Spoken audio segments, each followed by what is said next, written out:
premier vers des châtiments de Victor Hugo commence par Waterloo, Waterloo, Waterloo. Au Bénin, c'est l'hôpital public qui a perdu la face et le bon sens. On en est là, englué dans la crise depuis plusieurs semaines maintenant. Gouvernement et syndicats se sont vus hier, bien sûr.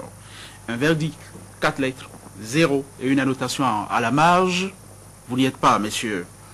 Monsieur Soulé Salakor, le premier vice-coordonnateur du FUOS, le Front Uni des organisations syndicales de la santé, viendra nous présenter ce matin les coulisses des négociations entamées, mais des négociations qui sont, mettons, interminables. Et jusque-là, il nous parlera d'avenir et il nous parlera aussi des appelés du service militaire, épée de Damoclès, des rumeurs de coup d'État en préparation au Bénin se font de plus en plus persistantes et flétrisses dans la presse et on prête aux instigateurs de ce push annoncé, fantasmé, fantasmagorique, un projet de modification des articles 42 et 44 de notre Constitution. Et pour Sulpice Oscar Baguidi, ce matin en tout cas, les marchands de fables sont de retour avec les symphonies renversantes de la peur fictive. Le titre de sa chronique ce mardi matin, la fable du coup d'État. C'est sobre et c'est très accessible et pour tout le monde. Avec Zakiat Latoundi, nous allons sortir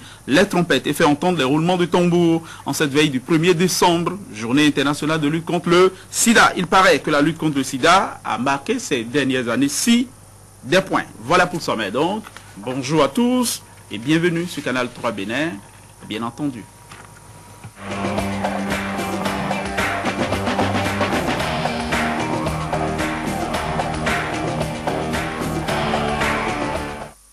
André Dossa, bienvenue. Bonjour. Je prédisais, vous en souvenez peut-être hier, je prédisais une sortie de crise, des avancées à l'Assemblée nationale. Et ça y est, c'est fait. Ils ont mis en conformité les lois électorales.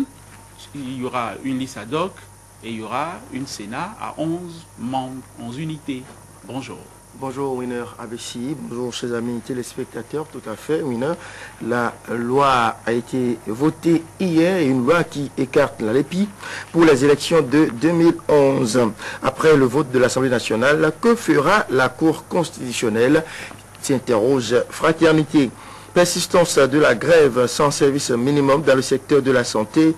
Koupaki fait des promesses, mais les grévistes doutent et refusent.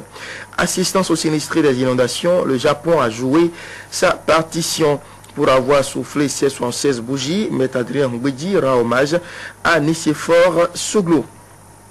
Abou Mekalavi, exercice 2011, 35 conseillers sur 37 donnent leur quitus au budget de Patrice Roussou Guédé.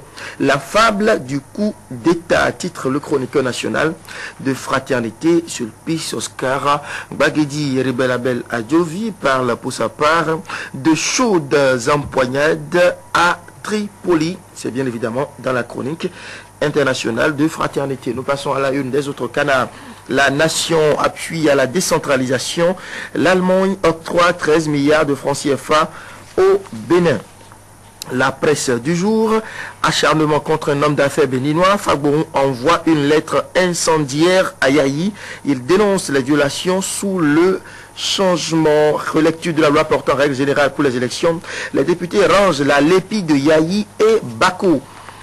Sagesse Info, règles générales pour les élections de 2011, la loi adoptée hier des listes ad hoc pour remplacer la LEPI en cas de besoin.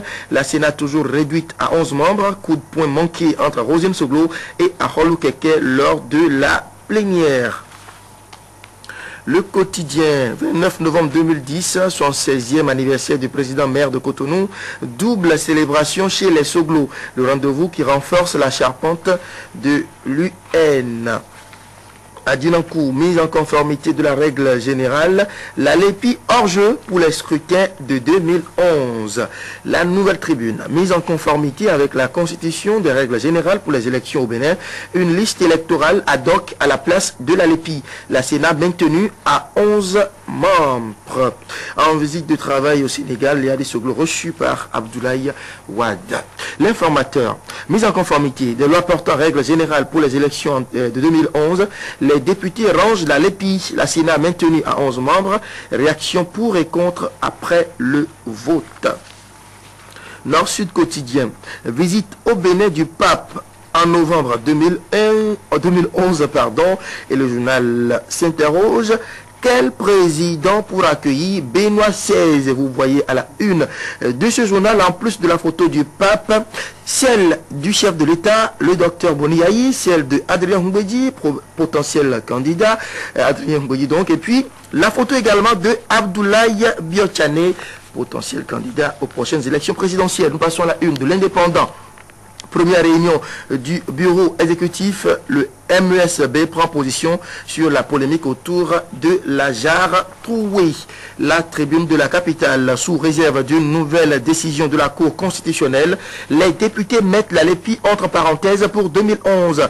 11 membres pour la Sénat, lit les explications des députés. Nouvelle expression, prochaine présidentielle, Kamarou Fassassi, probable candidat en 2011.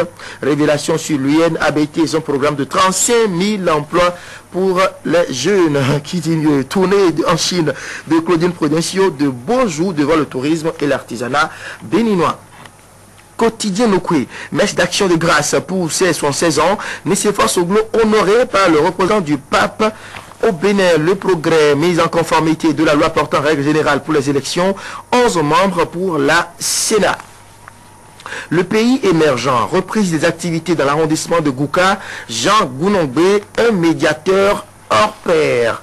Le meilleur, adoption des règles particulières pour les élections au Bénin hier à l'Assemblée nationale. La présidentielle et les législatives ne seront pas couplées en 2011.